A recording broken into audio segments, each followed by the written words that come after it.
Para sa dugang mga balita sa Bacolod City kag pila ka lugar sa Western Visayas, mangin kaupod ta si Aileen Pedreso. Lin? Madamog nga salamat, Jared. Mga kapuso, 5 katuig nga bata nga babae nga gin-report nga missing sang nagligad nga simana, bangkay na sa masapuan sa sapa sa Bacolod City. Sa kawayan naman, lalaki patay sa ginlabo sang iya ka si Mario. Abiso mga kapuso, sensitibo ang ini nga video. Yaring balita.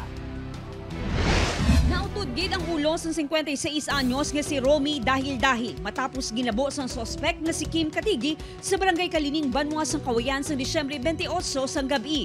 Nagagwa sa investigasyon sang Kawayan Police nga may ginbakal sa tiyanggi ang biktima sang hinali nga nagabot ang suspect na may bitbit nga binangon.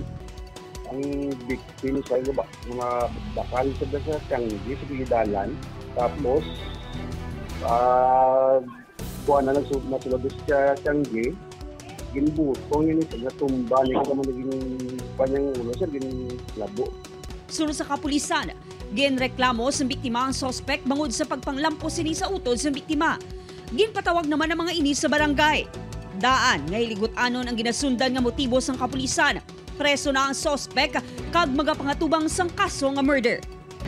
Nasakit subok ay ginimo ko tanan nga para lang matagaan ko sila sang mayong naglakat ko sa layo para matagaan ko sila sang kay wala naman sila papa mo.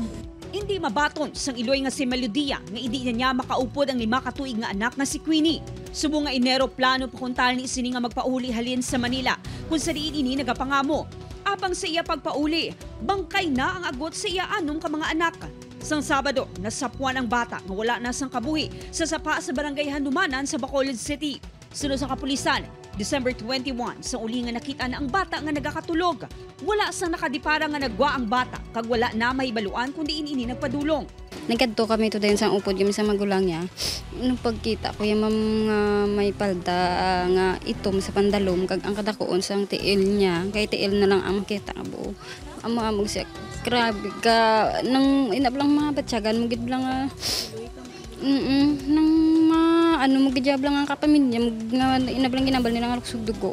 Nagapadayon pang investigasyon sa kapulisan kung paano nakalabot sa sapa ang biktima. Nagdesisyon ang pamilya nga ipaidalom sa autopsy ang bangkay sini.